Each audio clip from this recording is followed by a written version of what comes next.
This is the RPG Pundit, the final boss in internet shitlords. And today I'm doing a video for you that is quite overdue, but as you see, I'm doing a video review. I got some new books that were sent to me specifically to review, and today I'm reviewing Supergame, Superpowered Role-Playing Core Rules, 3rd edition. I should start by pointing out that this game and the source book for it, Poseidonis, is published by Presses Intermedia. And Presses Intermedia have published stuff of mine in the past, so I wanted to make sure that everybody knew that. I didn't have anything to do with this game, and I don't make any money from this game, but Presses did publish Lords of Olympus, and it was also for a long time the publisher of the RPG Pundit Presents series before that was bought out by Spectre Press. Brett Bernstein helped to produce the Old School Companion, which is, as you can see, a lovely book. and so I have connections with Brett as a publisher, with Presses as a publisher. I don't think that'll affect my ability to review. Those of you who've read my previous reviews or watched previous review videos know that I tend to get pretty direct in my opinion, good or bad, about something. And, you know, I want to recognize any and all of my biases up at front, but I think this isn't really going to be a problem. Anyway, Supergame is a very unusual product, I would say. That's because some of you old-timers, but this is a really rare case here, might remember that name. Supergame, it was one of the earliest superhero RPGs. It came out in 1979, I believe, and I think it was probably the third actual superhero RPG. Now, it came after the most popular, really early one, which was Villains and Vigilantes. It came out a little bit after Villains and Vigilantes, but it came out before Champions, which is the other really famous old school superhero game. The first one of all, I think, was Superhero 2044, which was a very obscure game. Supergame itself was somewhat obscure. It was never as well known as Villains and Vigilantes, for example. But it had very important differences, the original Supergame, from Villains and Vigilantes, in that in Villains and Vigilantes, it was basically doing D&D mechanics with superpowers. So you had, powers were random, and you ended up having this crazy mix of powers, right? So you might play a superhero who, like, he could turn to stone, he could fire bolts of energy, and he was a telepath. And, you know, there was like no concept of the kit there. There was no concept of real emulation of genre. You had to just, wing it, and combat was set up to be, like D&D combat, not like comic book combat. So it had a lot of issues to it. Issues that, by the way, went on in different ways. Not so much the random powers thing, because what Supergame did, for example, is that it had point buy. The original Supergame had point buy for superpowers, which meant that suddenly a person could design the powers the way they wanted. Now, I'm not a huge fan of point buy usually, but I do think that in superhero games, you can't just have whatever random mishmash of powers, right? You've got to be able to have a character concept and fit that concept somehow. So point buy was the obvious, easiest way to do that. And they did that before Champions did. So it's very interesting, right? But here's the thing. Everything I've been telling you so far is kind of pointless, because even though this is claiming to be the 3rd edition of the original Supergame, it really actually isn't the 3rd edition of the original Supergame. It's a totally different game. And I'm not just saying that as a speculation. It literally says so in the book, right? So Jay Hartlove was the guy who created Supergame way back in 1979, 1980, something like that. And, he had made this game that is what I was talking about, right? But here we get a foreword by William Miller, who says, I created Universal Superheroes game in 2014 as a comprehensive, playable superhero experience. So let me explain something. This game is the name Supergame, right, of that classic RPG. It's set in technically the setting of that world, which includes like, you know, the superhero comic universe, I guess, of Supergame, with the characters, the classic characters of classic locations, right? Poseidonis is a source book for Supergame where it talks about a kind of an island that erupted out of the water, and then, which for some reason was a very common thing in, like, because I think Superhero 2044 did something very similar too. It's like this island somewhere, and it made people into superheroes, and so it's become like an important place, right? And so Poseidonis is that place, and it has, you know, it has a cast of, it has details about the place, about how it makes people have powers, and it has characters, you know, characters that you know and love so well, like Sidewinder and Lady Adamant, and Scarab, these superheroes that we all know. Oh, look, that's basically Tigra there. I'm pretty sure. Where is that? This thing is killing me here. I probably should have gotten the stand for this, but I don't know really how to manage it with the stand while I can actually show you things. So, yeah, that's Tigra, but here she's Cat's Eye, right? This is the classic problem with any RPG superhero setting, right? Is that unless you license DC and Marvel, in which case the problem is you're playing characters in the DC and Marvel universe, which means you're either playing a DC and Marvel hero, which will really limit, you know, your actual individuation of the character, or you're playing completely new heroes in that universe, which means that they're going to be absolute bit players compared to the gigantic superheroes of that universe. In every other setting, the problem you have is that you have a setting that is either the DC or Marvel universe with the serial number filed off, which makes it feel like a cheap copy, or a setting that is really totally different than the superhero universes of DC and Marvel, in which case it doesn't really feel like superhero role playing. It's a almost impossible catch-22. Right, like it always feels either like it's a crappy version of DC and Marvel, or you play in DC or Marvel itself, and then it has its own set of problems, or you're playing in a setting that is like, yeah, it's superheroes, but it's nothing like DC and Marvel, so it doesn't feel like DC and Marvel. This is a really difficult thing to overcome in any superhero gaming, right? But anyways, these characters that you know, only someone from the original series would be, or someone who read the original book would even know, and probably wouldn't remember to her. Here's some of the actual artwork from the original Supergame, right? That, as you can see, this is very late 70s, early 80s semi-amateur art. It's definitely not bad for the time. Oh, that's the ad page already. But anyways, so this is the setting, which is the setting of the original Supergame, for what that's worth. And here we are, like 18 new heroes have acquired superpowers. Join them in crime-fighting campaign in the South Pacific. Right? I don't get that. Why? Like, you probably want them to be in America, dude. Right? Like, it's Anyway, I think it was set up because back then they were still thinking, well, you have to have like literally Superhero 2044 had that too. It had like an island where it literally had hexes for the island. So it was like a D&D superhero hex crawl, right? They were learning. But the point is, that's the setting, right? The game that's in this version of the game is not Supergame at all. It is instead this game here, Universal Superheroes, which is another... Just like Presses bought the rights to Supergame, it bought the rights to Universal Superheroes.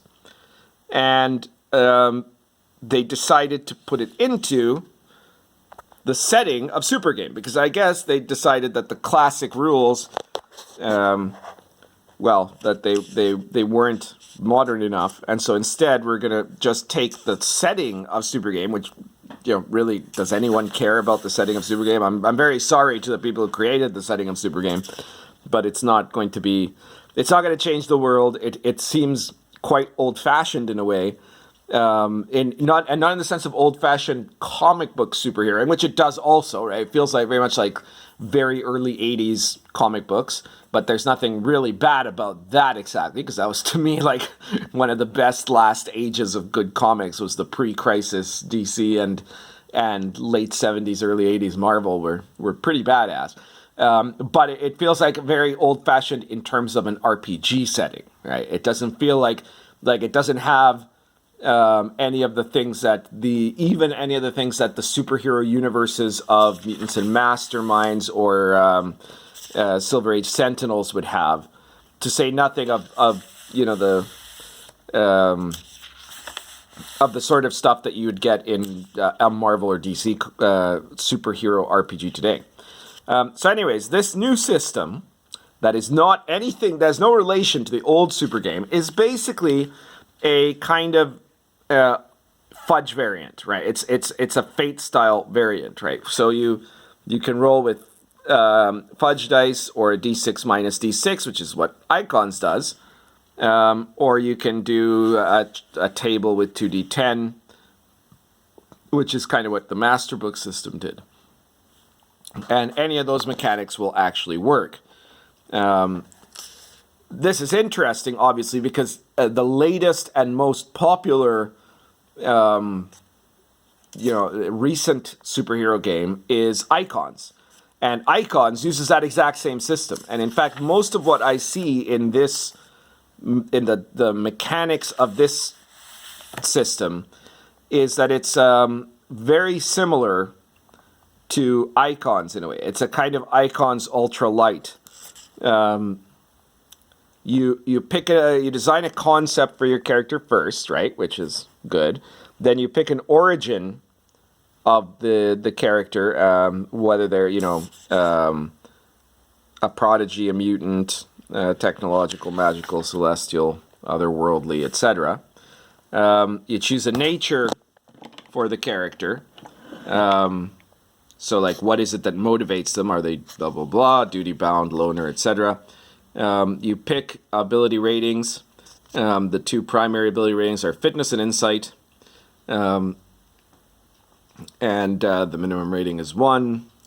The maximum is determined by the scale of the game. So you have different scalings where you can have everything from, like, a very local street game of, like, basically even less than Batman sort of thing, like even less, like a Gotham game without Batman or something, all the way to like Transcendence, where it's like super cosmic beings fighting or something like that, right? Which is fine. That's all good, right? Stuff on elemental heroes.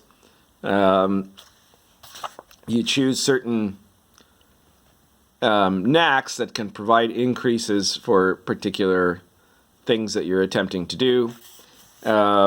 There's a long list of those. There's optional combat knacks. And, all of this, you just go on, like, you assign it. You can also have faults to give yourself some more points.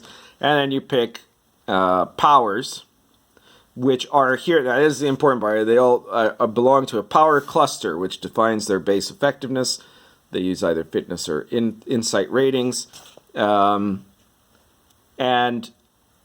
you have to allocate points to that cluster of powers, right? So instead of having specific powers, you have a bunch of you have a concept, and you're rolling based on that concept, which is fine. I think that's a pretty clever way to handle things, right? Some people might find this too broad for a superhero RPG. They might feel, oh, it's Meatball. They might feel like the RPG has too few options in terms of superpowers, which can be a problem in a superhero game. But, other people might think that that's great, that they don't want something really complex well, I was going to say complex like Champions or something like that, which is super complex, but they maybe don't even want something as complex as Icons, which is not really that complex as far as I see it, but some people might feel like it is, right? So essentially, this is a perfectly fine superhero game. It could be very interesting to you if you are looking to have a superhero game that you can use that is relatively rules light, very easy to play. If you like Icons and the way that Icons does things, you will probably like this game. Now, is it better than Icons? No, it's not better than Icons, but it is even less structured in a way than Icons. It has even less mechanics. So, if you wanted a game that was even less rules focused than Icons is, this might be the game for you. The only other thing that you might want to, I just want to show you guys. Look, it's not Mr. Mixaput look. Like that's always my problem. This is why I've really never liked any superhero RPG. I've wanted to like a lot of them, but I've never liked any of them except Icons, and Icons just by ignoring the setting, right? And I ran an Icons campaign that was set in like the DC Golden Age, and it was really cool. But anyways, sorry, I was saying if you want something that's even more rules like than Icons, that this could be a good choice. Also, maybe a good choice. I don't know if you have. It's awful to even say these sort of things these days, but there is a culture war in RPGs, and it's very clear that the people who've made Icons are on one side of that culture war, the pro-censorship side, and Presses Intermedia is very clearly on the other side of that culture war, the anti-censorship side. So maybe you wanted to pick up Supergame instead of Icons if you're deciding which one to get. I mean, if you already got Icons, I'm not saying you should throw it away or something, right? I haven't thrown mine away. But keep in mind, Presses Intermedia is a company worth supporting because they are a company that supports freedom of speech in gaming. They support the OSR. They're all around good guys, right? So there you have it. Anyways, here's the list of powers for each cluster.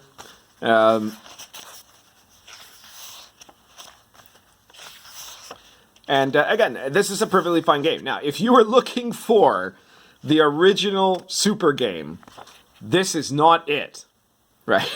This game is not Supergame created in 1979. This is a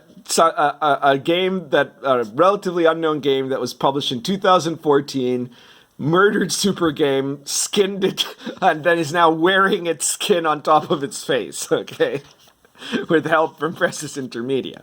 But I do actually want to point out that there is some good news in this, which is that there is a classic reprint edition of Supergame. So, I would be actually shouting, I'd be complaining terribly about this supposed third edition of Supergame that isn't actually an edition of Supergame at all, if it wasn't for the fact that Presses Intermedia also published the original Supergame. So if you want to actually play the original Supergame, you can totally do that. And there you go. So you can choose. You can do the original Supergame if what you want is like to try to play one of the earliest superhero RPGs. Or you could get this version of Supergame if what you're actually looking for is a pretty decent, not too rules-heavy superhero type game that's based on Fudge. And okay, here we get, more characters. Dr. Light. There's, what's her name? I forget her name now. She was in the Avengers and the Defenders and such.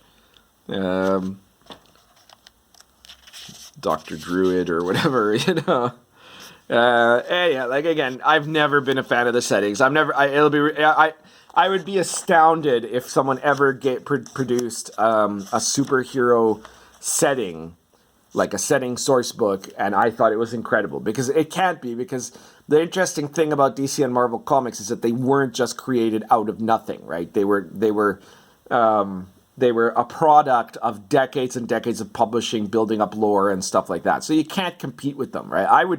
If I ever made a superhero game, which I'm not going to, I wouldn't have a setting. I would say, screw that. Just do your own thing, or make use the established comic book universes, because nothing I create is going to match that. It's impossible to match it.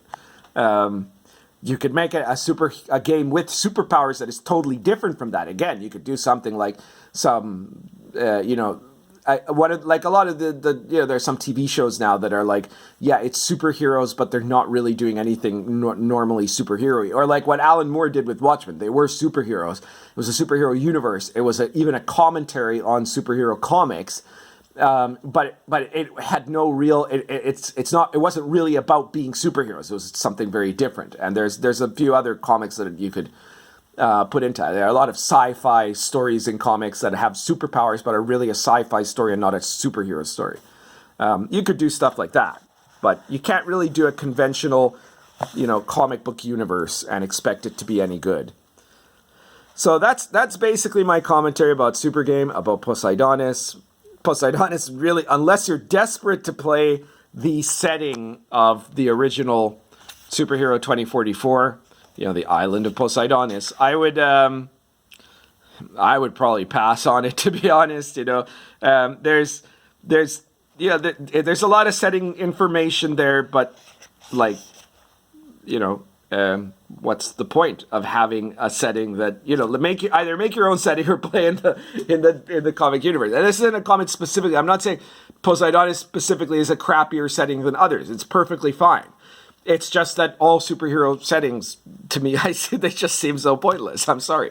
Supergame itself, pick up the 3rd edition if you want that sort of rules-light thing, and you want to support Presses, and you're looking for a decent game created in 2014. Forget what it says up there.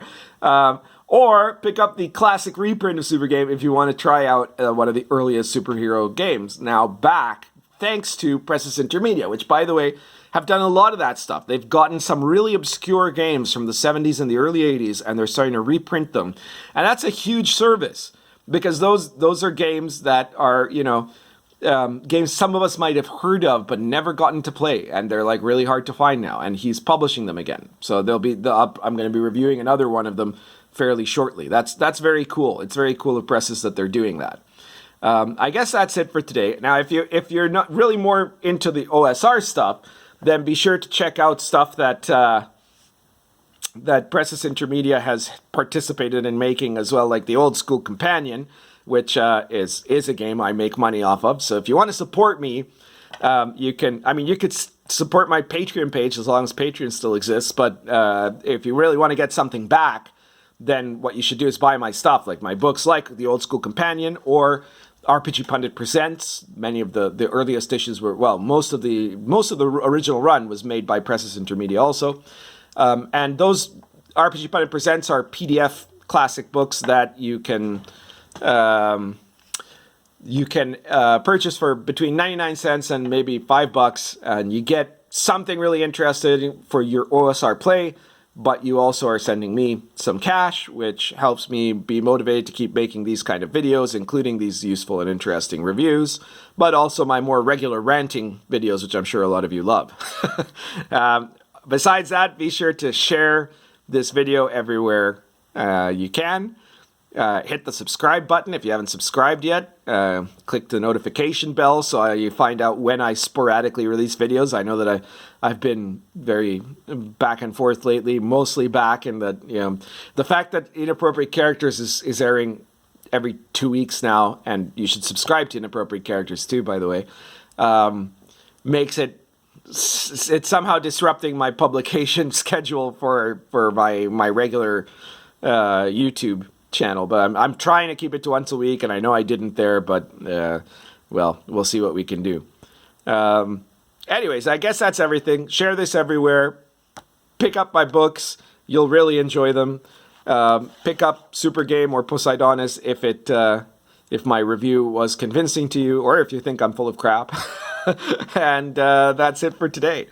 Currently smoking Lorenzetti egg plus Gowit's Commonwealth.